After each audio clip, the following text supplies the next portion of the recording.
superior da tela, então, aparecendo que está sendo gravado. Vamos iniciar.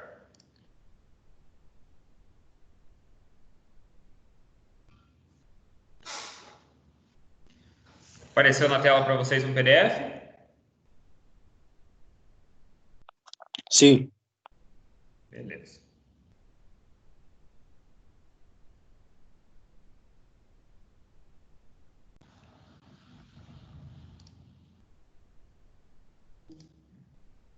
Só um instantinho que acho que alguém saiu e voltou.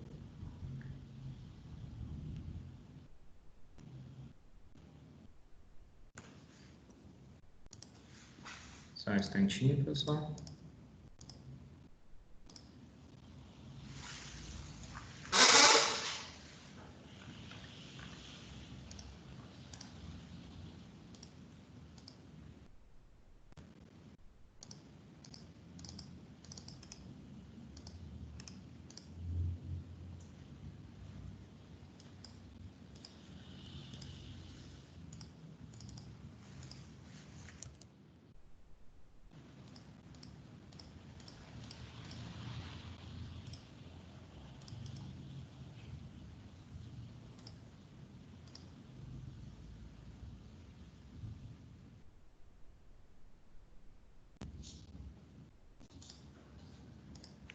Então, vamos dar início. Então, esse PDF ele é realmente sistema de carga e partida, então a parte de diagnóstico, tá bom, pessoal? Vou deixar disponível para vocês depois. Vou relembrar e fazer alguns comentários, então vai ser mais um debate com vocês, vai ser mais um bate-papo, então eu gostaria que vocês fossem o mais interativo possível para a gente ter um bom desenvolvimento dessa aula.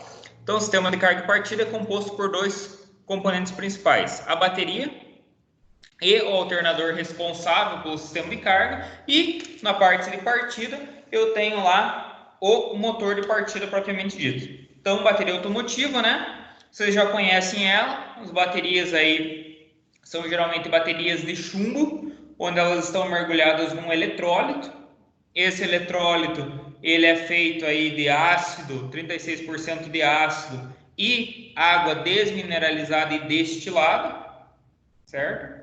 As baterias são componentes que basicamente têm a função, né, de armazenar e fornecer energia elétrica. Quando que ela vai fornecer essa energia elétrica? Ela tem a função de fornecer tanto tensão quanto corrente no momento da partida do veículo. Então, quando o veículo solicita essa corrente, solicita essa carga na partida, é o momento onde a bateria se atua em maior proporção. Ela é ligada em paralelo com o alternador. A bateria fornece energia elétrica ao sistema enquanto o motor estiver desligado. Sua tensão é de normalmente 12,6 volts. Isso, uma bateria em boas condições. Por quê? 12,6 volts, pessoal, seria aí o equivalente a 6 conjuntos de placa, onde cada conjunto de placa gera 2,1 volts, que é o que a gente tem aí no interior da bateria. Então, aqui vocês conseguem ver aqui os conjuntos de placa, né? Onde eu tenho aí duas variações de chumbo, ambos mergulhados em um eletrólito de ácido. Com o motor ligado, o alternador passa a suprir o sistema elétrico.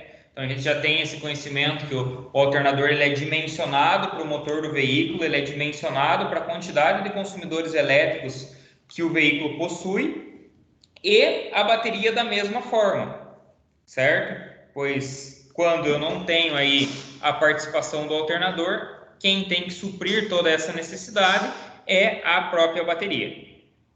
Isso daí já é algo bem explícito na nossa realidade. Então, testes, né? Que testes que eu teria para abordar na bateria? Então, com multímetro na escala de tensão contínua, o profissional deverá posicionar ponta de prova vermelha no terminal positivo da bateria, ponta de prova preta no terminal negativo. Esse procedimento deve ser feito com o veículo desligado e com os componentes sistemas elétricos inativos. Então, eu vou encontrar um valor aí de 12,6 para baterias totalmente carregadas, e algo abaixo aí de 12 volts, algo do gênero, eu já tenho uma bateria que em algumas condições é necessário fazer aí uma recarga. Lembrando que o alternador ele não tem como total função, né, como principal função, recarregar a bateria.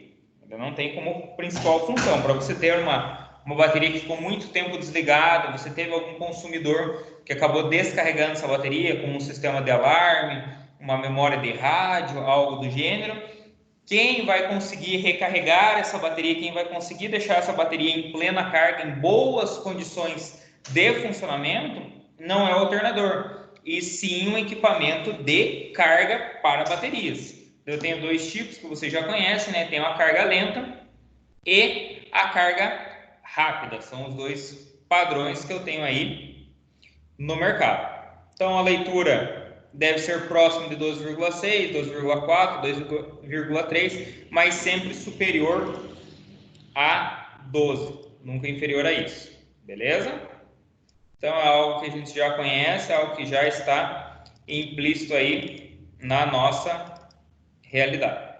Eu trouxe aqui também uma bateria, um material que foi desenvolvido pela Iliar, que eu vou deixar disponível para vocês. Ele é um material um pouquinho mais completo sobre bateria, tá? Foi desenvolvido com o Senai juntamente com a Iliar, onde eu apresento aqui toda a explicação teórica que vocês já tiveram, caso vocês precisem relembrar, e também ele traz alguns testes, certo? Como por que medir corrente elétrica, como eu vou fazer essa medição, tensão elétrica, como eu vou fazer essa medição, traz aqui questões de potência, resistência, então tem aqui um material bem bacana para auxiliar vocês em relação à bateria, beleza?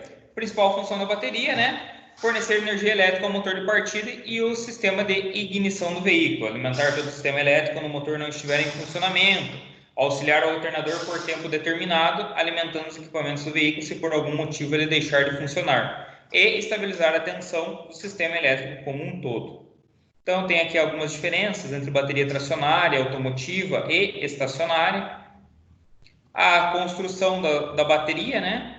Com a parte dos isolantes, os blocos de placas. Então, isso aqui é um materialzinho bem completo que vai ficar disponível para vocês, tá bom? Eu já vou abordar ele mais algumas vezes até o fim da nossa aula, mas vamos voltar aqui.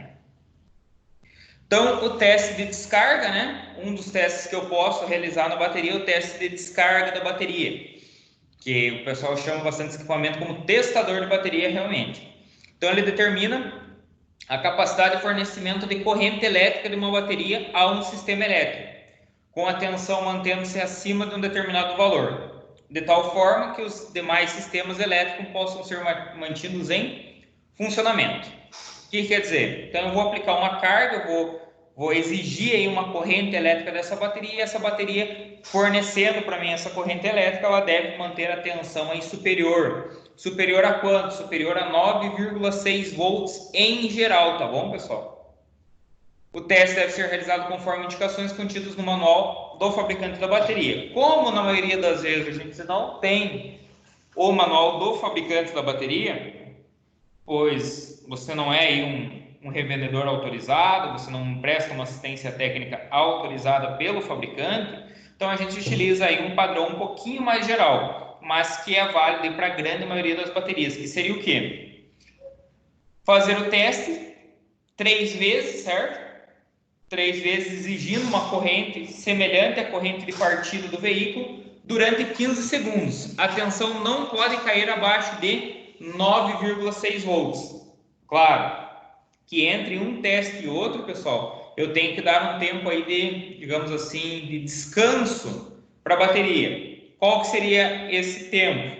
Seria algo aí em torno de 10 segundos, 20 segundos entre a aplicação de corrente do primeiro teste para o segundo teste e para o terceiro teste, para ver se a bateria se mantém nesse padrão, tá bom? Uma observação muito importante: após efetuado o teste de descarga, recarrega a bateria por 3 minutos no mínimo, utilizando uma corrente igual a 10% do valor de corrente nominal em ampere-hora. Então, uma bateria de 6 ampere e de 60 amperes, eu coloco aí 6 ampere. Uma bateria de 180 ampere, eu coloco aí um total de 18 ampere e assim por diante. tá bom, pessoal? Lembrando sempre, né, que baterias aí de porte maior, por exemplo, baterias de caminhões, que eu trabalho na casa de 140, 150, 160, 180 amperes, né? São baterias de grande porte. É necessário também que você tenha um carregador apropriado para esse tipo de bateria, onde você consegue efetuar aí uma carga corretamente. Outro teste que hoje em dia é mais utilizado também na linha dos semipesados e da linha dos pesados é a medição do eletrólito da bateria. Então, você vai medir a densidade do eletrólito. Isto não é válido para baterias seladas. Por quê? As baterias seladas eu não tenho acesso ao eletrólito da bateria, pois, como o próprio nome já diz, a bateria é selada. Isso só pode ser utilizado em baterias mais antigas, né, da linha leve. A grande maioria eram baterias com manutenção, e baterias da linha pesada e semi-pesadas, que a grande maioria também são baterias com manutenção, onde eu tenho aquela tampinha sendo rosqueada ou sendo por pressão, que eu consigo ter aí a visualização do eletrólito da bateria. Como que eu vou fazer esse teste? Em uma das extremidades, há uma ponta que será mergulhada no eletrólito, então a parte inferior. Na outra, temos uma bomba de sucção de borracha, por meio do qual o eletrólito é succionado ao interior do tubo. A boia possui uma escala graduada, então geralmente ela é graduada e colorida, vermelho, amarelo e verde, para determinar a densidade. O teste de densidade deve ser realizado a uma temperatura aproximadamente de 26,5 graus Celsius. Então, pessoal, isso também é importante, porque tem o pessoal que às vezes aplica uma corrente alta para carregar a bateria rapidamente e essa bateria aquece em torno de 35, 45, 50 graus. E ele vai medir a densidade desse eletrólito. Às vezes ele tem um valor que não é real com o estado do eletrólito. É um valor que é diferente, você tem um parâmetro diferente devido a essa alteração de densidade. Quando eu tenho o aumento da temperatura, né, tem uma maior agitação molecular, então tem todas as questões que podem vir a variar aí a densidade do eletrólito. Então, por isso que eu tenho esse valor tabelado e tenho que sempre seguir próximo disso. Professor, trabalha em uma oficina forte do verão, marcando aí 32 graus de temperatura, sensação térmica de 38, e é um barracão baixo, telhas de zinco, dentro do barracão é mais quente ainda. Não vou conseguir fazer o teste? Não, você consegue fazer o teste, ele não vai dar tanta variação. Por quê? Porque você não tem aí um aquecimento real do eletrólito, porque o eletrólito ele vai ficar selado dentro da bateria, então ele tem aí, digamos assim, uma diferença ainda de temperatura externa. Mas como que eu posso ter aí uma certeza para saber se eu não estou trabalhando numa margem muito distante dessa temperatura? Seria a utilização de um termômetro ou, melhor ainda, de um pirômetro, né? Que é aquele termômetro a laser que é utilizado para você medir aí mangueiras de arrefecimento, temperatura de coletor de escape. Então você mede a temperatura na saída quando é um coletor de escape individual, né? Você consegue medir a temperatura na saída de cada cilindro, para ver se está ocorrendo a queima em todos os cilindros, ou se tem algum cilindro falhando. Então você consegue constatar desta forma também. Então é um equipamento muito bom para se ter dentro da oficina.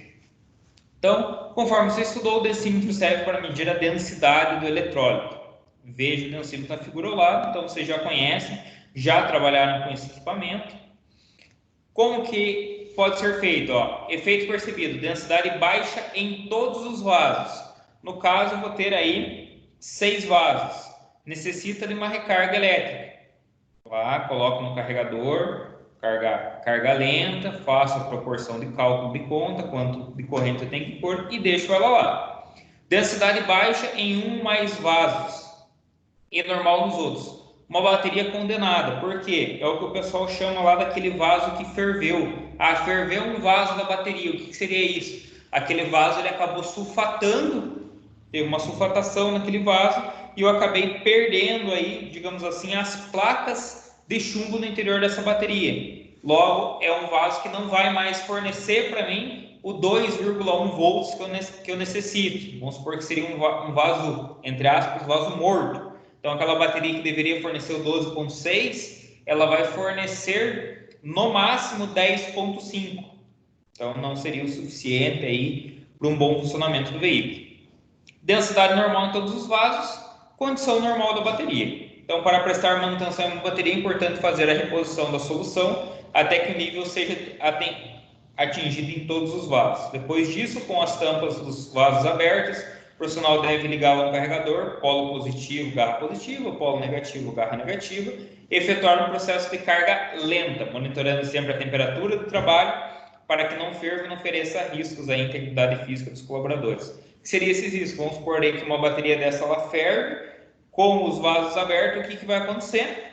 Vai ser uma bateria que vai acabar liberando vapor de aço. Muitas vezes o carregador de bateria fica ao lado da banca onde você trabalha, você vai acabar inalando esse vapor de ácido sem perceber e podendo ter aí alguma complicação futura. Beleza? Ponto muito importante, pessoal. Se você ligar uma bateria que esteja sem eletrólito no carregador, poderá provocar uma explosão e ferir-se gravemente, devido ao sobreaquecimento que vai ocorrer na bateria. Depois de realizar a reposição do eletrólito em baterias que tenham a opção de manutenção, ela deve apresentar uma tensão de trabalho superior a 12 volts. Isso não significa que ela esteja em boas condições, ainda é necessário testá-la quanto à sua corrente de partida. Lembrando que tensão e corrente são unidades de medidas aí diferentes. Tranquilo até aqui? Sossegado, professor. Lembravam de tudo isso? Positivo. Show de bola. Então, em questão de densidade, eu vou deixar essa tabela para vocês depois. Lembrando sempre, né, pessoal, que esse tipo de tabela não é necessário você decorar essa tabela, mas sim é necessário que você tenha ela arquivada em algum lugar para você poder fazer esse acompanhamento e conseguir aí constatar esses valores e passar para o cliente um diagnóstico assertivo, não fazer uma substituição inadequada. Por que é muito importante, pessoal, você ter uma noção dos parâmetros da bateria? Pois grande parte dos veículos, atualmente, dependem de uma bateria em boas condições para ter um bom funcionamento. Muitos veículos hoje em dia você está com defeito na bateria, uma bateria que ela está descarregada, está fora dos parâmetros ideais. Eu tenho perca de AF, então ali conhecimento de combustível que está presente no tanque. Eu perco aí parâmetros da central, então é aquele veículo que você funciona ele, você vai sair com ele, ele tem uma marcha lenta irregular, ele tem queda de potência, ele tem aí alguma irregularidade de funcionamento até o momento que ele começa a estabilizar a carga e entra em funcionamento adequado. Então, a central, devido à queda de tensão, muitas vezes tem que fazer um recover total do sistema de gerenciamento eletrônico, implicando aí no cliente algumas incomodações, digamos assim, onde ele vai ter aí uma dificuldade para se deslocar no veículo logo cedo, ele vai ter algumas dificuldades para entrar em funcionamento o próprio veículo. Então, é muito importante que eu tenha uma bateria adequada e uma bateria especificada no veículo. Então, assim como a bateria transforma energia química em elétrica, também é possível transformar a energia elétrica em química. Essa capacidade de reversão das reações químicas é importante característica da bateria, pois permite ela ser recarregada. Então, eu tenho uma tabelinha também, tensão da bateria em volts, né? Ali só está errado, peço perdão ali da tabela, que ela está em vazio, mas é em volts. E o tempo de recarga. Lembrando sempre, né, que isso daí varia conforme aí a corrente da bateria, conforme a amperagem aí da bateria. No caso, retirar as tampas de todos os elementos para permitir a saída dos gases, as baterias que possuem manutenção, as baterias não seladas. Não deixe a bateria próxima a chamas para evitar que o hidrogênio desprenda e possa inflamar. Limpe bem os polos, evitando mau contato. Como que eu vou fazer essa limpeza dos polos, pessoal? Vou fazer essa limpeza aí com limpa-contato.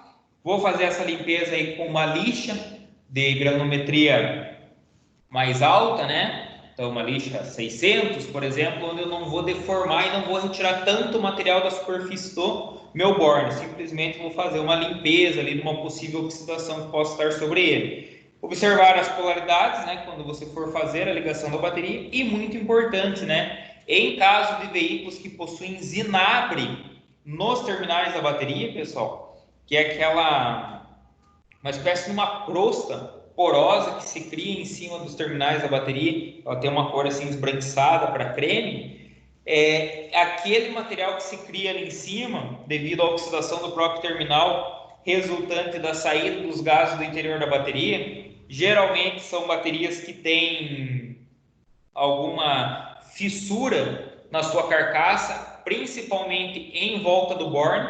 Como que acontece daí? No momento da instalação da bateria, o borne ele entra com uma determinado atrito, o terminal entra com um determinado atrito no borne, né? E a pessoa que foi fazer a instalação utiliza aí de um martelo, utiliza de uma chave, bate sobre esse borne, criando uma fissura em volta do próprio alojamento do borne com a carcaça, fazendo com que essa bateria não esteja mais selada e, por consequência, durante seu funcionamento, ela acabe liberando gases de vapor ali, né? E esse vapor acaba ali oxidando o terminal e isolando esse terminal. Então, eu tenho problemas de isolamento do terminal devido a essa oxidação. Então, é importante analisar isso daí. Aquela questão, né? O veículo chegou na oficina. Pergunta para o cliente, o veículo não funciona. Mas o veículo tem partida? Ele gira o motor e não entra em funcionamento, ou ele nem gira o motor? Então, aí você já consegue correr para o lado do sistema de carga ou para o sistema de partida. Lembrando sempre, né, pessoal, que a gente deve fazer o teste do que é mais simples para o mais complexo. O que é mais fácil? Você testar uma bateria ou você testar um motor de partida? É muito mais fácil testar uma bateria. Então, vamos realizar primeiramente o teste na bateria. Então, alguns diagnósticos aqui, né? Então, a bateria está carregada, porém a densidade lida pelo densímetro está correta. Falta de ácido ao eletrólito. Então, lembre que eu tenho aquela porcentagem lá, né? 36% de ácido e 64% de água destilada e desmineralizada. Então, eu tenho que adicionar aí o ácido no eletrólito para que esse funcione corretamente em caso de baterias com manutenção.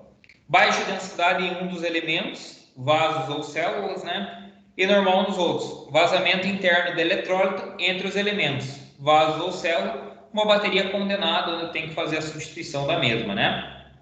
Baixa densidade em todos os elementos, vasos ou células. O defeito provavelmente não é de bateria, certo? É um problema de descarga. Pode ser causado por mau contato nos conectores dos polos, tanto positivo quanto negativo. Sistema de carga ineficiente, por exemplo, uma baixa tensão de saída do quê? Uma baixa tensão de saída do alternador. Então, um problema lá no regulador de tensão, por exemplo, poderia vir a causar esse defeito. Consumo de corrente de bateria acima do especificado, por sobrecorrente ou curto-circuito. Vamos supor, você tem uma bateria lá de 40 amperes, foi colocado uma bateria de 40 amperes no veículo, mas o veículo é especificado uma bateria de 60. Ou seja, essa bateria está aí tendo uma exigência superior à própria capacidade dela, então ela não consegue se manter carregada. E superaquecimento da bateria, onde eu tenho uma sobretensão do alternador, defeito também no regulador de tensão, onde o regulador de tensão está mandando uma tensão superior lá aos 14,8 volts. Estou trabalhando lá com 16 volts e meio, 17 volts. Então, ou estou tendo uma variação de uma tensão muito alta, uma tensão muito baixa, posso ocasionar esse sobreaquecimento, tá? A sobretensão acelera as reações químicas, aumentando a temperatura e a densidade do eletrólito por consequência. Densidade do eletrólito acima de 1,6 gramas por centímetro cúbico, sobretensão do alternador ou adição de ácido sulfúrico numa proporção superior ao que deveria. Qual que seria essa proporção? O 36%. Vamos imaginar lá que cada vaso equivala a 100 ml, eu tenho 36 ml aí de ácido sulfúrico e tenho 64 ml de água desmineralizada e destilada. Se isso for superior, eu tenho uma intensidade aí do eletrólito superior e uma sobretensão, certo? Na bateria, que é essa bateria que vai aquecer, pode vir a ferver e causar aí N problemas ao funcionamento do veículo. Então, a bateria não aceita a carga, ou seja, aquela bateria que você deixa na carga lenta, você deixa na carga rápida, porém ela não sobe o seu valor de tensão. Impureza na solução, né, no eletrólito, nível baixo do eletrólito, placas sulfatadas, ou seja, elas já chegaram aí ao seu limite de ciclos, né, da ciclagem da bateria, que é transformar energia química, energia elétrica, energia química. Polos sujos com zinabre, também é algo aí que pode vir a acontecer. Beleza, pessoal? Beleza. Vou passar um videozinho aqui para vocês agora, que é em relação aí um teste de eficiência da bateria. Só um instantinho, só deixa eu abrir o vídeo aqui para vocês.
Pessoal, esse aí é um vídeo que foi desenvolvido dentro do laboratório do Senai mesmo, tá?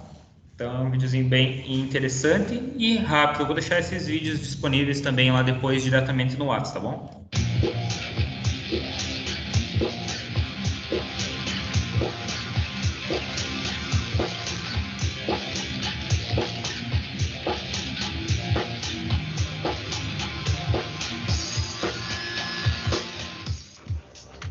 Neste vídeo, nós vamos executar um teste de eficácia da bateria, verificar se ela realmente está ok.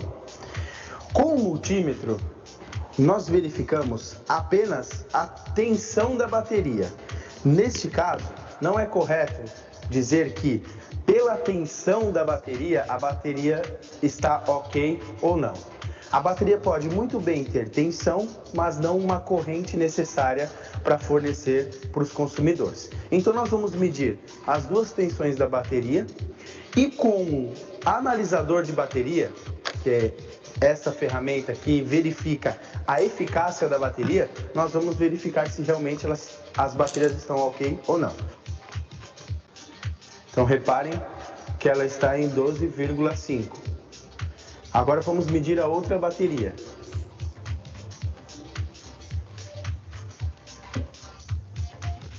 Então a tensão da bateria está aproximadamente 12,9. Agora nós vamos testar a eficácia da bateria, mostrar se realmente as baterias estão com carga plena. Então nós utilizamos o analisador de bateria. Então colocamos primeiro nesta bateria aqui.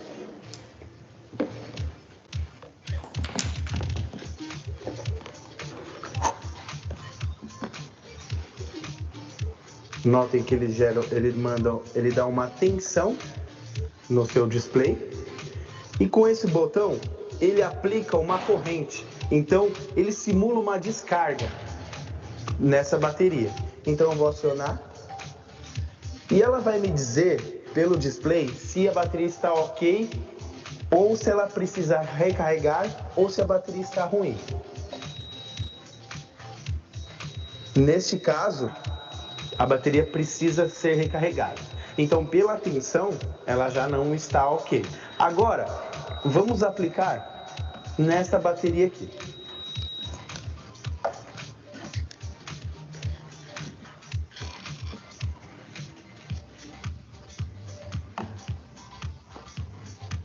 Notem que ele mostrou uma tensão no display.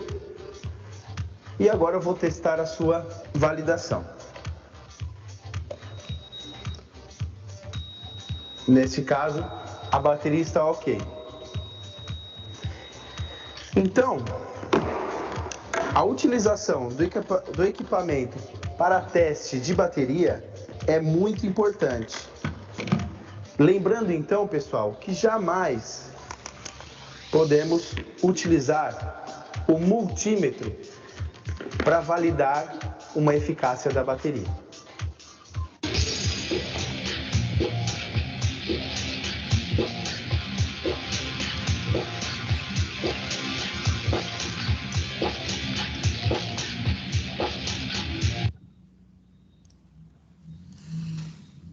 Beleza, pessoal? Então, esse já era o que a gente tinha um certo conhecimento, né? O que eu quero mostrar para vocês aqui agora nessa apostila da Eliar, que eu trouxe para vocês também, eu vou deixar disponível. Ela tem algo bem interessante, pessoal, aqui nessa página 40, que seria a análise do sistema elétrico, certo? Então, muitas vezes você testa a bateria, você consegue contestar ali que constatar, né, que a bateria está com a carga baixa, digamos assim, né? Mas isso tem algum motivo. Claro, pode ser a própria vida útil da bateria que já está com sobrevida, né? Ela já está desgastada, mas pode ser um problema no sistema elétrico do veículo. E como a gente está falando de diagnóstico, a gente está falando na matéria de diagnóstico, muito válido que a gente faça os testes e tenha conhecimento dos testes de diagnóstico e relembre esses testes, eles já foram executados na matéria de carga e partida. Então, análise do sistema elétrico. Para testar o sistema elétrico do veículo, a bateria deve estar carregada. Baterias descarregadas defeituosas interferem nos resultados dos testes. A rotina dos testes sugerida a seguir facilita a investigação e compreensão das possíveis falhas que interferem em um bom funcionamento do sistema de carga e partida, permitindo ao técnico evitar preventivamente a quebra da bateria e de outros componentes do veículo. Então, a fuga de corrente ou fuga ou stand-by são um dos maiores problemas, que é o que? O veículo carrega-se o veículo, tudo tranquilo, carrega-se a bateria, né, do veículo, desculpa. O veículo fica lá parado do final da tarde até o início da manhã do outro dia, ou durante um final de semana, e o mesmo já não tem mais carga para efetuar a partida. Vamos supor, você desligou o veículo na sexta de noite, na segunda de manhã ele já não tem mais uma carga suficiente para efetuar a partida. Então, você consegue constatar muitas vezes esse teste de queda. Então, lá, no veículo mesmo, quando desligado, existem alguns equipamentos que permanecem em funcionamento constante. Alarmes, memória de rádio, injeção eletrônica, ignição, computador de bordo. Esses equipamentos consomem energia da bateria, mesmo com o veículo desligado, mas o consumo em excesso pode descarregar a bateria em pouco tempo. Para evitar descargas desnecessárias da bateria, verifique a fuga de corrente. Vocês chegaram a fazer esse teste de fuga de corrente na matéria de carga e partida, pessoal? Positivo, professor. Positivo. Fizeram cálculo também em relação a dias ou não? Não, cálculo não. Não? Fizemos esse teste de fuga, que mais testamos, montamos e desmontamos o motor de partida, alternador. Show de bola. Vamos lá. Com a equação seguinte, a seguir, né, pode-se calcular o tempo que a bateria pode ficar descarregando sem comprometer o arranque do veículo. Então, D seria o número de dias, né, que vai dar o nosso resultado. O IF seria a fuga de corrente em ampere. Então, o que seria esse ampere? Ah, tenho lá tantos miliamperes de fuga de corrente, ou tenho 1 ampere de fuga de corrente. Muito importante isso daí. Tenho também aí embaixo, né, da nossa conta, na parte inferior da nossa conta aqui, eu tenho o tempo, né, 24 horas, que é o equivalente aí a dias, vezes 2. E na parte superior, né, eu tenho o C20, que seria a capacidade instalada em ampere hora. Olha lá que interessante. Fuga de corrente máxima para cada modelo de bateria deve ser: bateria de 45 ampere, tem que ter uma corrente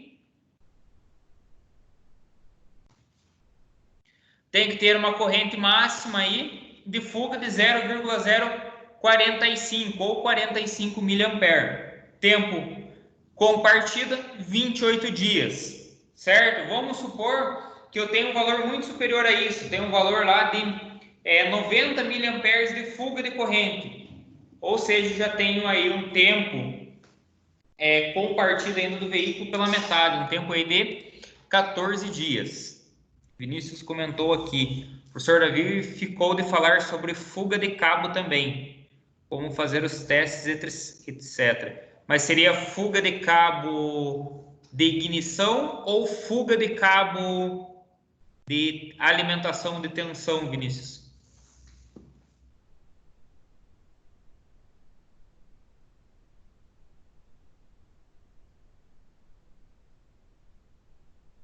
Responda aí pra gente, por favor.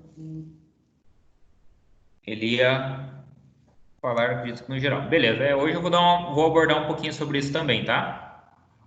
Então é muito importante que a gente consiga fazer esse cálculo aqui. Eu já tenho uma tabelinha, né? Então tem as baterias mais comuns, 45, 60, 70, 100, 150. Daí bateria de 50 ampere seria algo bem próximo disso, né? Então tenho lá bateria de 50 ampere, uma corrente máxima de fuga seria de 50 miliampere, tempo compartido seria os mesmos 28 dias. Então você consegue deixar um veículo um mês parado e mesmo assim ele tem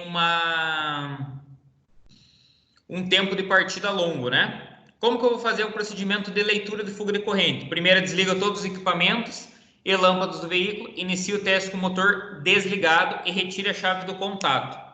Usando uma bateria auxiliar, conecte o cabo positivo ao polo positivo da bateria do veículo e o cabo negativo a um ponto terra ou um ponto metálico do veículo. Então, tem que utilizar uma bateria auxiliar nesse método. Selecione a função amperímetro, simbolizado por A ou DCA na escala mais alta do aparelho e encaixe os cabos na conexão para a leitura de corrente. Então, vou colocar aqui nos cabos negativo neste exemplo. Por que a utilização da bateria auxiliar, pessoal? Que tem aí, grande maioria dos veículos, no momento que você desliga a bateria, você perde aí memória de rádio. Então os rádios são codificados, daí você tem que retirar a lateral do rádio, tem que retirar o rádio fora para fazer a leitura da etiqueta, para você conseguir aí colocar a senha para desbloquear o rádio. Então você vai pegar aí os Volkswagen, os Ford, os GMs em geral, que tem rádios próprios da montadora, eles têm esse problema aí, que vai acabar descodificando o rádio, certo? Então, por isso, a utilização dessa bateria auxiliar, justamente para que você não perca esse valor e você ainda consegue fazer essa leitura de medida de corrente, porque ela tem que ser feita em série, ó. Então perceba que tem que ser desligado os cabos. Solta o terminal do cabo negativo, malha a terra e abre o circuito. Liga o cabo negativo do aparelho no polo negativo e o cabo positivo ao cabo terra do veículo. Lembrando que todos os consumidores elétricos continuam desligados. Conecte o aparelho, mostrará um valor de corrente. Solte o cabo negativo da bateria auxiliar conectado ao terra e anote o valor real da corrente que o veículo consome nesse instante. Então, vou desconectar. No momento que eu desconectei, eu tenho a real aí, fuga de corrente da bateria. Após a leitura, conecto novamente o cabo negativo da bateria auxiliar ao terra do veículo, desfaço o circuito, retirando o aparelho. Então, vou retirar o aparelho e vou ligar o cabo novamente. Então, esse processo da bateria auxiliar é justamente para que você não tenha em momento nenhum a interrupção de alimentação da bateria. Porque quando você coloca os cabos ali fazendo intermédio, né, ligado em série, toda a corrente vai passar pelo interior do aparelho e vai aí para o seu caminho real, tá bom? Ó, somente depois de conectado o cabo da bateria do veículo, solte a bateria auxiliar. Algo muito importante, nunca faça a medição da fuga de corrente utilizando uma lâmpada ligada em série no circuito, pois não tem precisão de leitura. Então, tem um pessoal aí que costuma fazer o teste de fuga de corrente, o que ele faz? Pega uma lâmpadazinha, aquelas lâmpadas torpedo, né? Que geralmente vão nas luzes internas, luz de iluminação do habitáculo do veículo, coloca uma extremidade na bateria e outra extremidade no cabo. Ah, ela acendeu. Quando ela acende, quer dizer que está tendo fuga. Daí o cara vai lá, acho que a fuga é no rádio, ele vai lá e tira a frente do rádio, a lâmpada apaga. Beleza? Mas pode ser que ela ainda ainda esteja acontecendo uma fuga de corrente, porém não o suficiente para encandecer o filamento da lâmpada. Então, não é um valor real. O valor real é utilizado com o multímetro, pessoal. O multímetro é um equipamento barato. Um equipamento que você encontra, um multímetro, por exemplo, da Minipa, você encontra um multímetro desse por R$50, R$70. Então, é um equipamento relativamente barato se comparado a outros aí que a gente tem no mercado.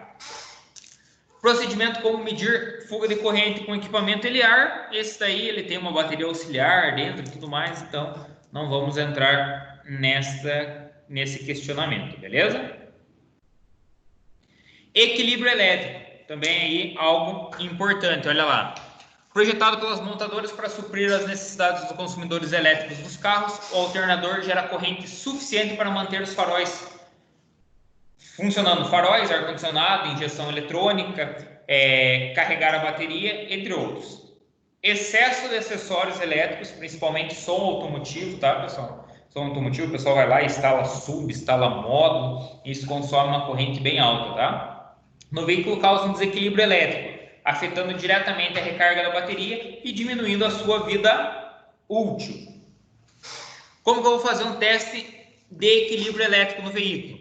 Ligue o equipamento de teste nos polos da bateria e coloque o alicate amperímetro, abraçando todos os cabos elétricos que saem do polo negativo. Observe a polaridade do alicate amperímetro, né? Então, tenho lá, ó, o equipamento ligado diretamente à bateria. Tenho aqui alternador, motor de partida. Tenho nossos consumidores, né? Deixe o motor em marcha lenta e anote na folha de teste de equilíbrio. Então, ela tem aqui no final do dessa apostila de diagnóstico para vocês olharem posteriormente. O valor. Ainda em marcha lenta, ligue todos os acessórios. Quais acessórios? Faróis, som, rádio, desembaçador. Anote na folha novamente o valor encontrado. Sem desligar os acessórios elétricos, acelere o motor até aproximadamente 2.000 RPM e anote os valores de tensão e corrente encontrados. Desligue todos os acessórios, mantenha o motor acelerado e anote os valores novamente de tensão e corrente. Durante o teste, não é necessário ligar o limpador de para-brisas, setas e o pisca-alerta. Caso o valor de corrente seja negativo em alguma leitura, significa que o alternador não está conseguindo suprir a necessidade dos equipamentos. Isso pode ocorrer porque o motor está com a marcha lenta muito baixa. Por exemplo, quando ele estava inferior a 2.000 RPM, não estava conseguindo suprir. Você subiu um pouco a rotação, o valor se tornou positivo, então quer dizer que a marcha lenta está muito baixa. No caso aí, os veículos com gerenciamento eletrônico, pode ser um problema aí no atuador de marcha lenta, pode ser um problema no corpo de borboleta, e nos veículos carburados, realmente o parafuso de regulagem da marcha lenta aí está com problema. Então tem que trabalhar ali de forma um pouquinho até mais simples do que veículos com gerenciamento eletrônico. Se o problema persistir, retire o excesso de equipamentos ou verifique as condições do alternador. Então, desgaste de escova, né? É um dos principais problemas. A parte do regulador de tensão também pode vir aí a ocasionar esse tipo de problema, pessoal. Sempre importante aqui, né? Que o alicate ele vai posicionado na saída negativa, pessoal. e essa saída negativa aqui, você tem que abraçar todos os cabos que saem do negativo, não apenas o cabo principal. Ah, só sai um cabo principal, beleza, então só coloca o alicate amperímetro em volta daquele ali. Teste de motor de partida. Então, motor de partida, responsável aí por funcionar, dar a partida ao veículo, e teste de alternador. A gente já vai voltar aqui, só vou relembrar para vocês algumas questões aí do motor de partida, beleza? Alguma dúvida, pessoal, em relação a esse teste ali de fuga, realizado ali com multímetro convencional, realizado também aqui com alicate amperímetro? Para mim não, senhor. Bem tranquilo, né? Positivo. Tá bom. Então lá, né, sistema de partida, como vocês já sabem, né, o motor de partida a gente pode dividir, digamos, ele em duas partes, né, a linha principal, que seria o motor de partida, onde eu tenho ali roda livre, pinhão, tenho ali o indutor e os outros componentes, e a chave eletromagnética, onde eu tenho ali, entre aspas, o nosso automático, que é a solenoide. Como que ele funciona? Ele funciona através de duas alimentações positivas, né? Uma alimentação linha 50, que ela é posterior ao comutador de ignição. Então, você aciona o comutador de ignição e gira a chave mais um pouco à frente da posição mar, que é aquela posição que o pessoal chama de linha 15. Linha 15, desculpa, de meia chave. Liga meia chave lá. Seria a posição mar, que é onde é acionado apenas o linha 15. Nesse momento, o comutador de ignição manda uma alimentação positiva lá para o terminal da chave eletromagnética. E, ao mesmo tempo, eu tenho linha 30, que vem direto da bateria, que alimenta também a nossa chave eletromagnética. Em casos onde você tem um motor de partida ok, você tem uma bateria ok e o veículo nem gira o motor, muitas vezes o problema pode estar no próprio comutador de ignição, certo? Ele pode estar ali no comutador de ignição. E o massa, né? Então, o motor de partida, como todo motor elétrico, ele precisa de um positivo e de um negativo. Ele tem também o massa, mas esse massa é feito diretamente pelo negativo do motor. Ele é feito diretamente pelo bloco do veículo e não por um cabo que vai alimentar o motor de partida.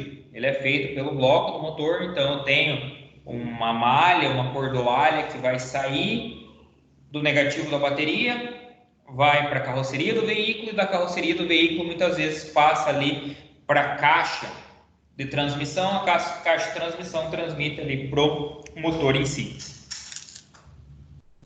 Então, o sistema de partida tem a finalidade de vencer a resistência mecânica do motor, como a inércia das partes móveis e a taxa de compressão, dando início ao movimento e atingindo um número de rotações suficiente para que o motor possa se manter em funcionamento sem ajuda externa. O motor de partida é um motor de corrente contínua, capaz de desenvolver alta potência durante um curto período de tempo. Qual que é a sua finalidade? Transformar energia elétrica proveniente da bateria, né? Que é aquele momento de partida onde a bateria é mais solicitada, a gente já comentou isso anteriormente, será transmitida à cremalheira do volante do motor, fazendo girar a árvore de manivelas e colocando em funcionamento o motor térmico. Também, pessoal, é importante fazer a análise aí da cremalheira que vai em volta ao volante do motor, porque algumas vezes ela está desgastada ou está até mesmo com dentes quebrados, e é o momento onde que o motor para justamente próximo ao motor de partida ou onde o motor de partida vai acoplar. E o que acontece? Você vai, o motor de partida avança o fuso, né? Fuso de avanço avança juntamente com o pinhão e a roda livre, e o pinhão gira livre, sem ter contato com dente nenhum da cremalheira. Logo, o motor não vai entrar em funcionamento. Daí o que o pessoal faz, que é muito fácil constatar, né? Ele vai lá, desengata o veículo, solta o freio de mão, empurra um pouquinho para frente, prende de novo, fazendo com que o motor gire um pouquinho, né? Ou gira o motor até mesmo com a mão, bate na partida, o veículo pega. então problema ali na cremalheira. Ah, professor, para substituir a cremalheira, necessariamente eu preciso substituir o volante do motor? Não necessariamente. Existem volantes que a própria cremalheira é usinada no próprio volante do motor, e existem aí cremalheiras que elas são prensadas, então elas são aquecidas, colocado em volta do volante do motor, resfriado. No momento que ela resfria, ela se une solidariamente ao volante do motor. Então tem esses dois tipos, há a possibilidade de eu substituir somente a cremalheira. Existem motores de partida para grandes solicitações de torque, ou seja, para vencer grandes taxas de compressão, como no caso dos motores diesel.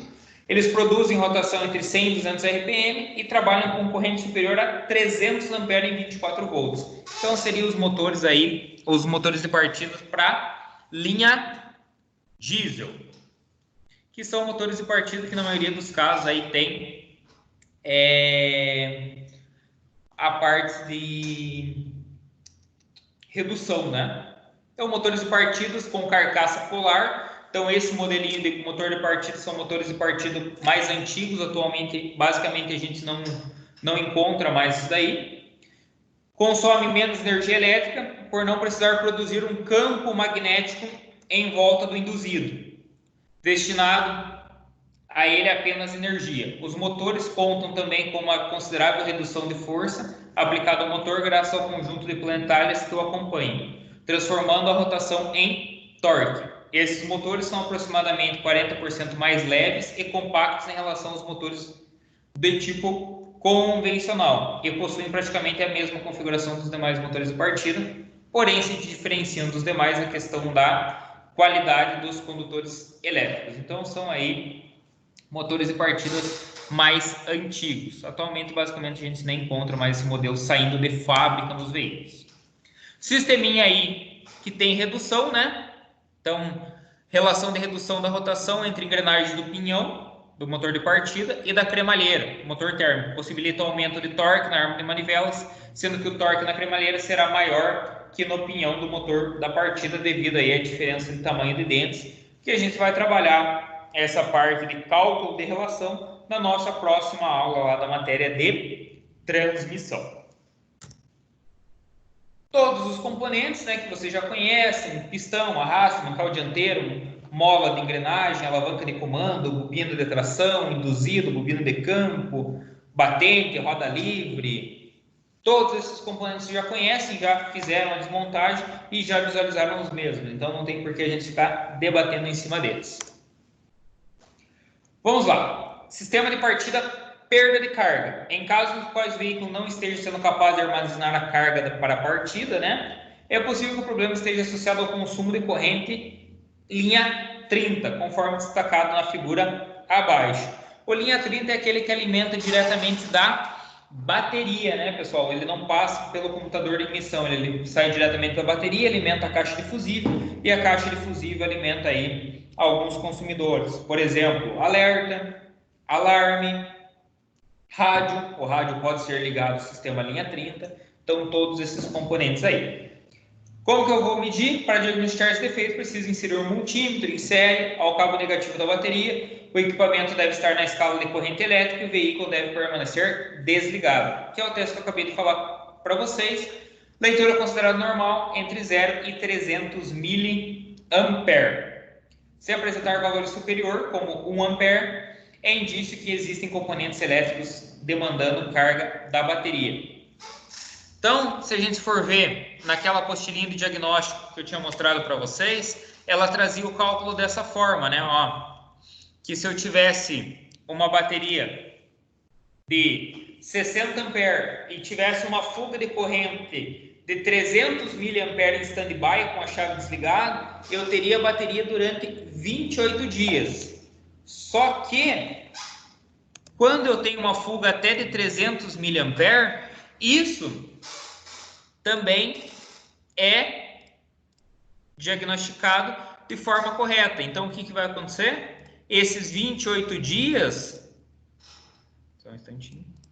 Esses 28 dias, eles vão reduzir para algo em torno de 5,6 dias, então em torno aí de 5, 6 dias o veículo desligado ele ainda tem bateria.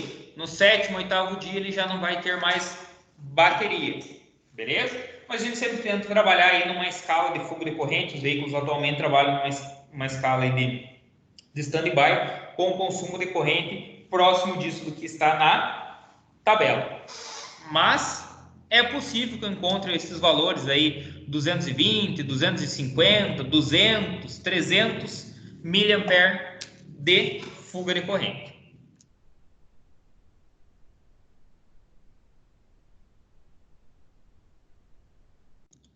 Então tem algumas situações, né, para a gente aumentar a vida útil. Por exemplo, não manter a partida do veículo por mais de 10 segundos, exceto em algum teste, aí, por exemplo, teste de compressão de cilindro ou alguma necessidade fora do padrão. Acionar o motor de partida com o motor de funcionamento, para não ter aí desgaste nos dentes do pinhão e da própria cremalheira, não ter uma quebra ou algo do gênero. Tempo de vida útil do motor de partida, pessoal, não tem um tempo de vida útil específico, né? Ele seria algo mais geral, porque vamos imaginar lá que o motor de partida tem uma pessoa que é um taxista, que vai ligar e desligar o veículo várias vezes ao dia, e eu tenho lá, por exemplo, uma pessoa que sai da sua casa, liga o carro na sua casa, desliga no escritório, só vai religar o veículo novamente para voltar do escritório para casa. Então ele utiliza o motor de partida 2 vezes por dia. E, provavelmente a vida útil desse motor de partida será superior ao do que funciona aí o veículo várias vezes ao dia. E eu tenho alguns testes a serem realizados no motor de partida. Teste de induzido, teste de bobina, teste de escovas e a partir disso eu consigo ter um diagnóstico. Vou passar esses vídeos para vocês. São vídeos rápidos, porém aí são vídeos bem bacanas para vocês darem uma olhada. Lembrando sempre que eu sei que vocês já fizeram esse procedimento, mas vale a gente relembrar.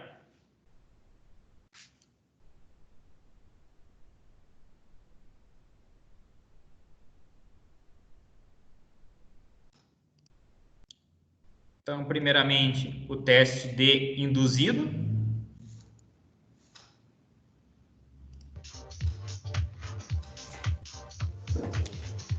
Verificando visualmente o estado e integridade do induzido, nós procedemos com o teste de continuidade, para verificar se o corpo não está em continuidade com o coletor. Então, fixamos o induzido na morsa, sempre lembrando de utilizar um mordente de alumínio para não danificar o induzido. E procedemos com o teste. Colocamos o multímetro na posição de continuidade, né? Então ele vai apitar se gerar alguma continuidade, alguma medição, e procedemos com o teste. Então nós temos o corpo do induzido e nós temos o coletor. Então, essa continuidade não pode aparecer. Por quê? Seria um sinal de curto-circuito. Agora, colocamos no corpo do induzido, então geramos uma continuidade. Então, este eixo, ele está em continuidade com o corpo do induzido. Não pode ter continuidade alguma do coletor com o corpo. Então, mesmo testando, ele não vai gerar continuidade. Sendo assim, o nosso induzido não está em curto. Beleza, pessoal? Vou passar mais um videozinho para vocês. Teste das escovas agora.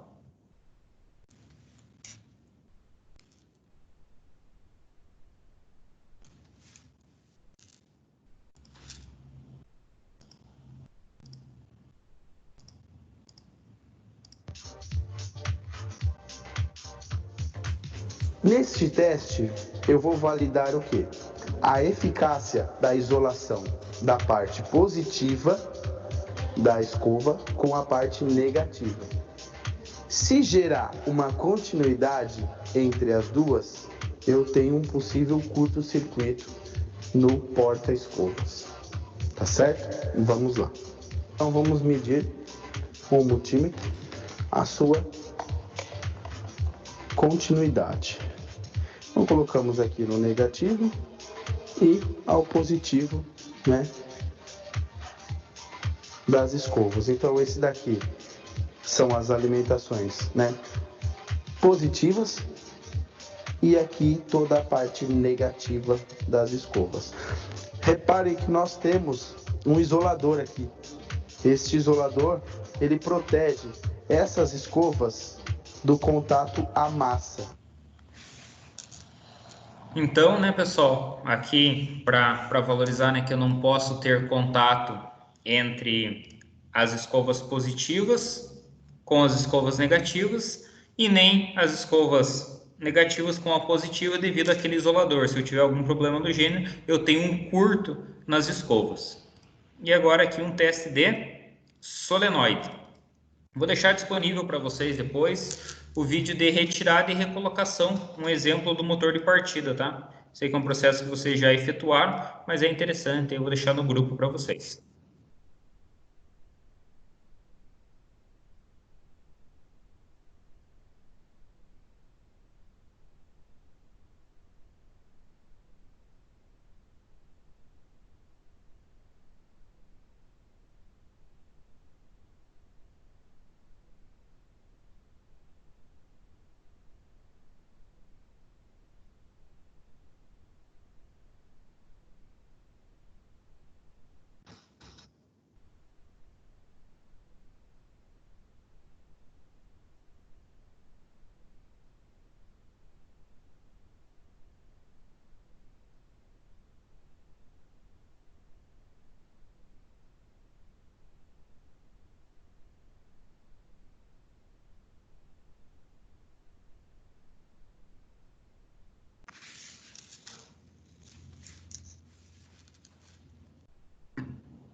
Tranquilo, pessoal?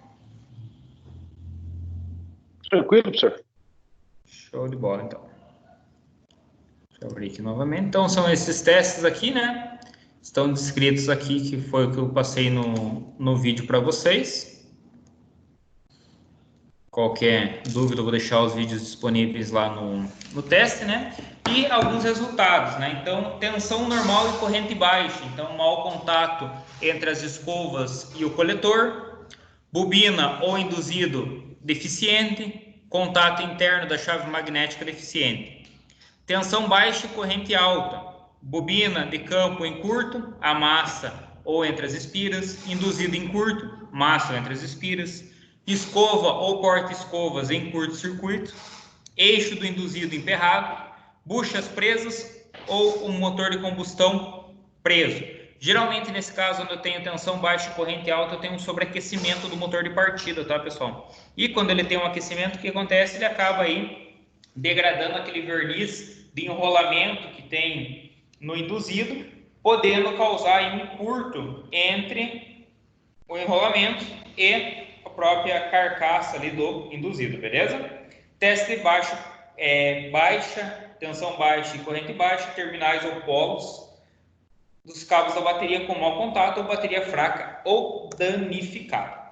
Chave magnética não funciona, chave de partida danificada, conexão entre chave de partida e solenoide interrompida, chave magnética danificada. Então, posso ter um problema de chicote, posso ter um problema no computador de ignição ou algo do gênero.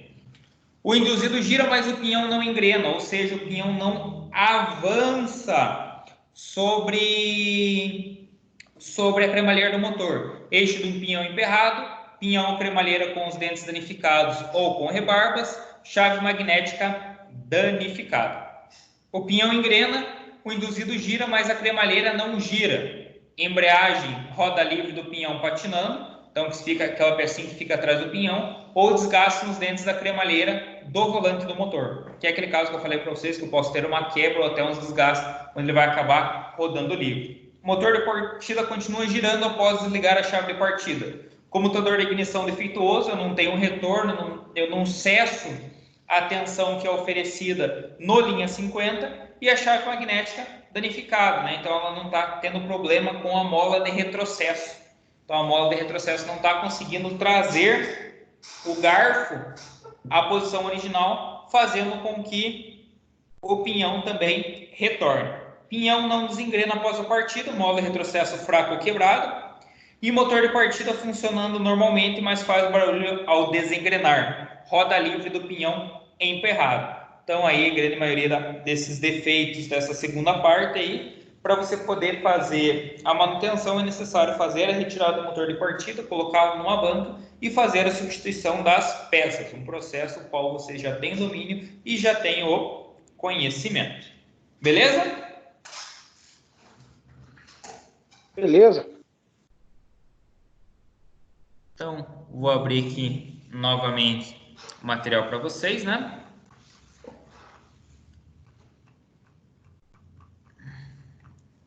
Deixa eu dar uma olhadinha aqui no chat, que eu vi que chegou uma mensagem. O Vinícius falando que tá tudo tranquilo.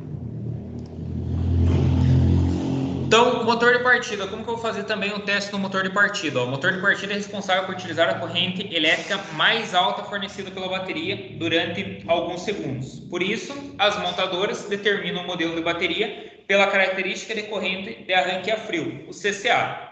Já tem esse conhecimento, né? Então, teste o motor de partida. Zere o alicate em perímetro do equipamento e de teste e instale no cabo da bateria do veículo. Em seguida, dê a partida e observe o valor da corrente no instante da partida. Caso esteja fora da especificação, procure por buchas ou rolamentos gastos, mau contato na fiação ou na malha de terra. E se as escovas não estão desgastadas? Então, vamos supor lá que o CCA era de 250 e você constatou um valor de 300. Então, eu tenho algum desses problemas presentes no motor de partida. Verifique também se a potência é especificada para o veículo. Se observa algum desses problemas, corrija e continue o teste. Beleza? Teste bem fácil para poder ser feito aí com o alicate amperímetro. Vamos passar aí para o nosso próximo componente do sistema de carga. Só um instantinho.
Vamos lá continuar. Então, pessoal.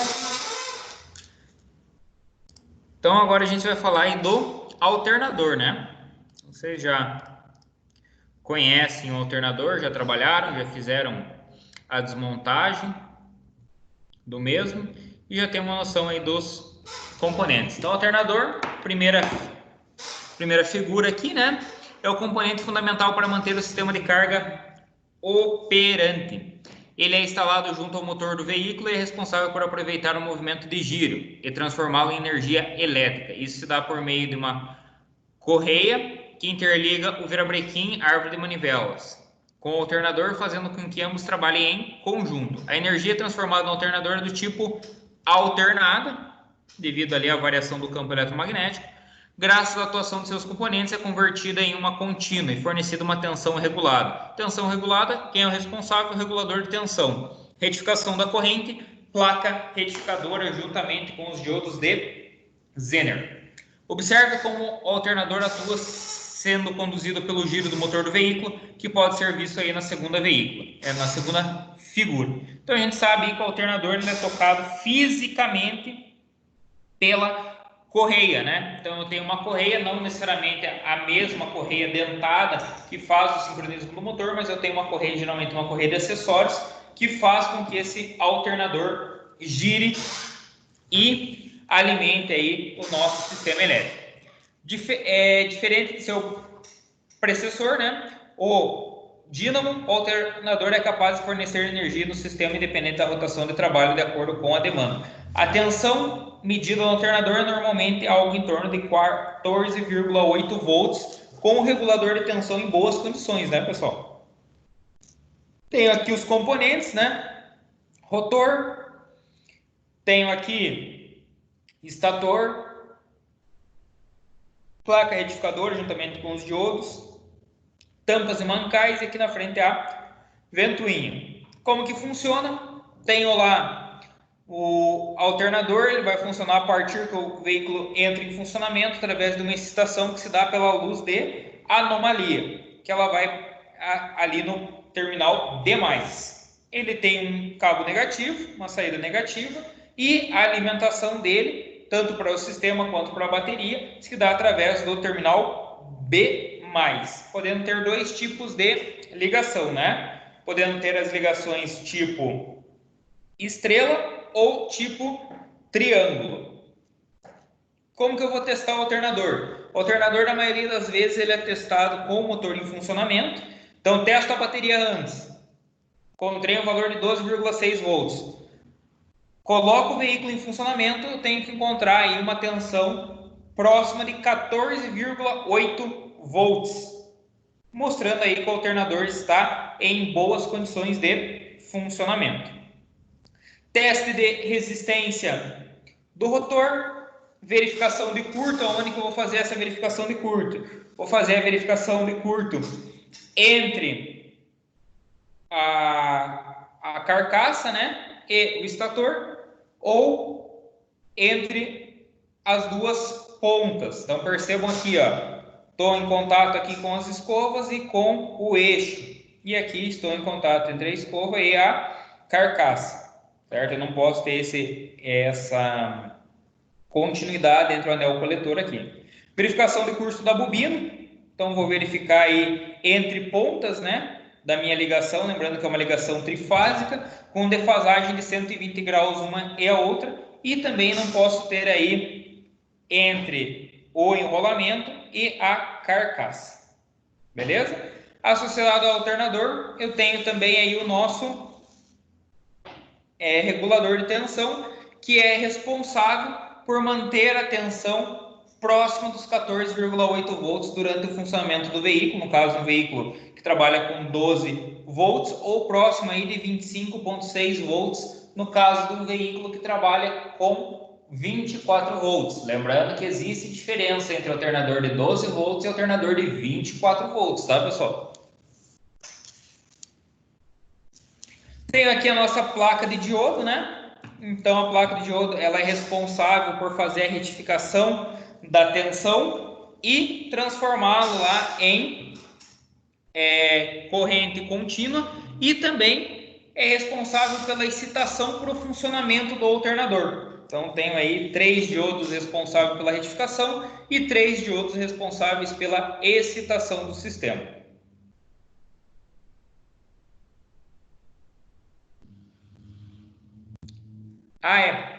Muito importante, pessoal, olha aqui. São 9 diodos, tá? Eu falei de 6, mas são 9 diodos.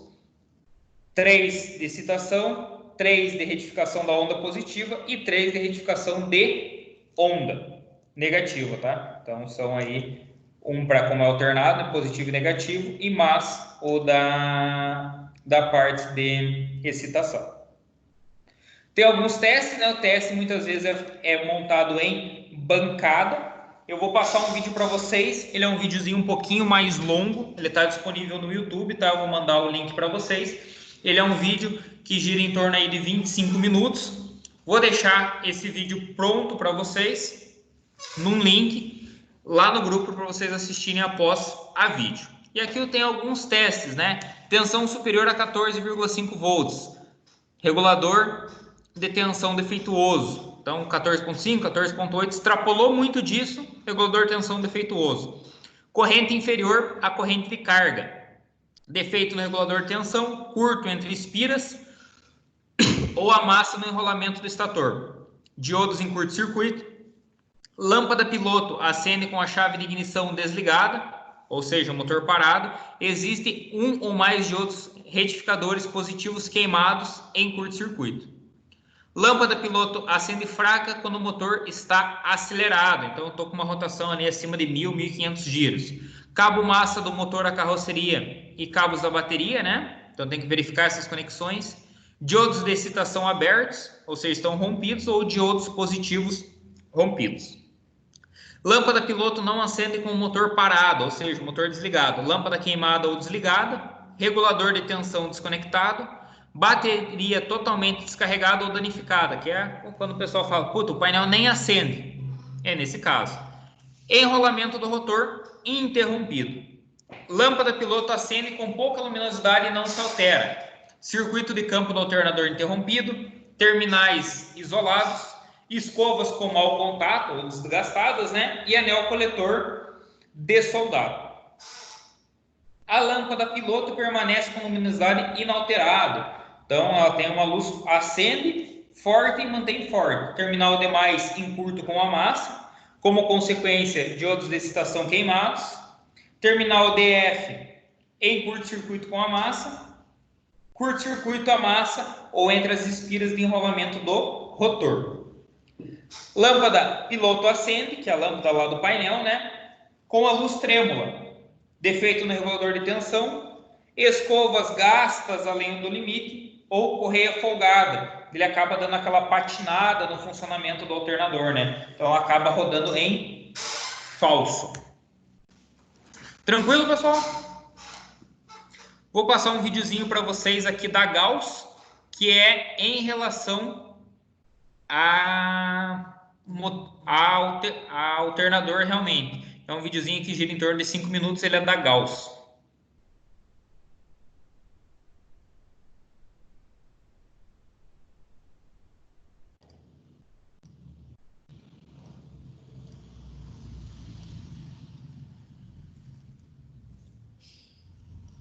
Tech Gauss. Neste vídeo, iremos orientar como fazer a manutenção correta em alternadores automotivos. O alternador transforma a energia mecânica do motor em energia elétrica e tem a função de carregar a bateria e alimentar todos os dispositivos elétricos e eletrônicos do veículo. O alternador é composto por vários componentes elétricos e mecânicos. Iremos apresentar os principais, indicar os defeitos mais comuns e como fazer a manutenção correta. O rotor tem a função de criar um campo magnético que irá induzir no estator uma tensão elétrica. Os principais problemas são curto-circuito entre os fios do enrolamento ou com a estrutura de aço, o que provoca a diminuição da resistência elétrica, podendo provocar a queima do regulador e, consequentemente, uma sobrecarga no alternador. Geralmente, esses problemas ocorrem pelo desgaste do verniz isolante dos fios do enrolamento ou devido ao sobreaquecimento. Rotores remanufaturados de má qualidade geralmente têm as castanhas usinadas e, com a diminuição do diâmetro do rotor, o mesmo perde parte da capacidade de geração de energia. E isto vai se refletir na perda de amperagem do alternador. A usinagem dos anéis coletores irá diminuir a vida útil do regulador. Lixar os coletores de maneira inadequada aumenta o desgaste das escovas. A superfície do anel coletor deve ter o aspecto de polida. Para testar o rotor, meça com um multímetro a resistência do enrolamento, a qual deve estar em torno de 2,5 a 4,5 ohms, isso para 14 volts.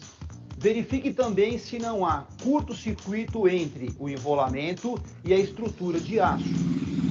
O campo magnético gerado pelo rotor envolve o estator e é o que faz com que nele surja uma tensão alternada. Os problemas mais comuns nos estatores são curto-circuitos nas bobinas, podendo ser numa mesma fase, ou entre uma fase e outra, ou até mesmo entre as 3 fases. Curto-circuito entre as fases e o ferro ou casco do estator. Estes curtos ocorrem pelo desgaste do verniz isolante, sobreaquecimento do alternador ou falhas na hora de montagem. Faça uma inspeção visual no estator. Manchas escuras no verniz das bobinas indicam excesso de aquecimento. Abra os fios da bobina e, com um multímetro na escala de continuidade, verifique se não existe curto entre as fases e entre cada fase e o ferro do estator. A placa retificadora ou placa de diodos transforma a tensão alternada, que é produzida pelo estator, em tensão contínua, com um multímetro na escala de diodos. Meça cada diodo da placa, no sentido direto e inverso, para certificar que os mesmos não apresentem defeitos. Faça também uma inspeção, verificando a presença de soldas frias ou trincadas. Importante: alguns retificadores possuem terminais flexíveis. Jamais lixe esses terminais, pois o mesmo possui um tratamento especial, composto de prata, o que evita a oxidação. O regulador de voltagem tem como função garantir o nível da tensão gerada pelo alternador, controlando-a em qualquer rotação. Os defeitos mais comuns são desgaste das escovas. Nesse caso, faça a substituição do regulador. Não recomendamos substituir as escovas. Outro problema é a tensão de saída, deixando assim que a bateria e os consumidores recebam excesso ou falta de energia.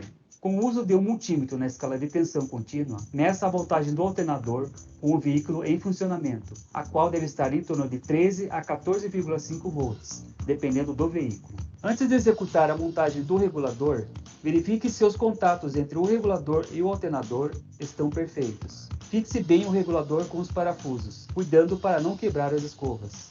É proibido lixar os terminais do regulador. Todo rolamento sofre desgaste com o uso.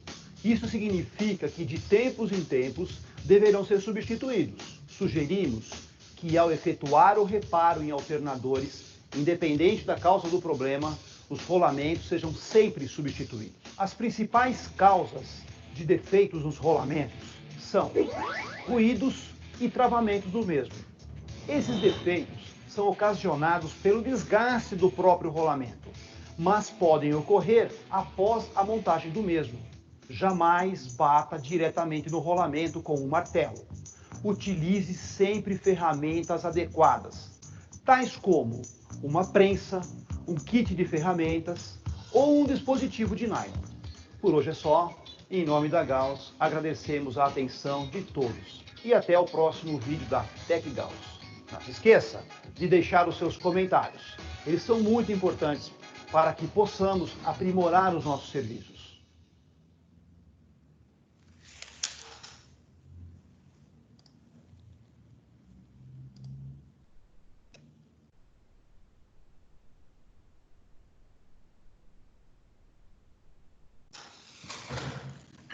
Pessoal, alguma dúvida em relação a esse conteúdo que a gente já abordou aí? Parte de motor de partida, bateria e alternador. Eu fiz um recapitulado rápido com vocês, né, da funcionalidade, dos componentes em gerais, testes, defeitos, causas, né, desses defeitos, e daí o material que eu vou deixar disponível aí para vocês assistirem mais alguns vídeos e fazerem uma leitura. Beleza, professor. Tranquilo? Beleza, esses testes, pessoal, a gente vai realizar eles depois, quando retornar lá as aulas presenciais, tá? Então, tudo está sendo trabalhado a teoria, mas depois vai ser trabalhada a prática aí com vocês. E os exercícios o senhor vai passar hoje? O exercício, aquele que eu comentei no começo da aula do multímetro? Sim.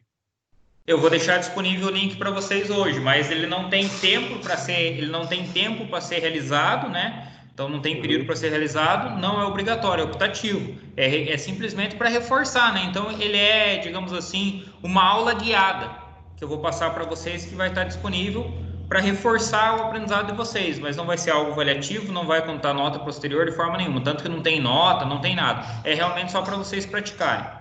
Então, relação de escala, ali, trabalhar um pouquinho em escala, ligação das pontas de prova, nessa questão, medição de tensão, corrente, continuidade.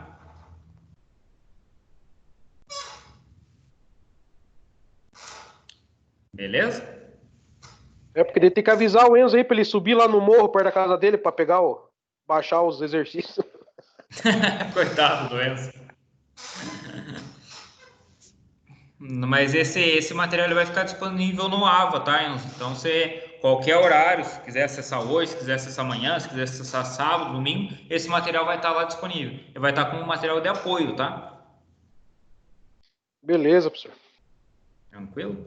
Qualquer dúvida, pessoal, estou disponível aí no WhatsApp para vocês. Vou encerrar o vídeo por aqui se vocês não tiverem mais dúvidas, perguntas, comentários, adendos. E daí eu converso com vocês por lá, mando toda a lista de material e também a lista dos links dos vídeos que eu utilizei hoje. Fechou, professor. Beleza, então. Um abraço a todos, pessoal. Já falo com vocês por lá.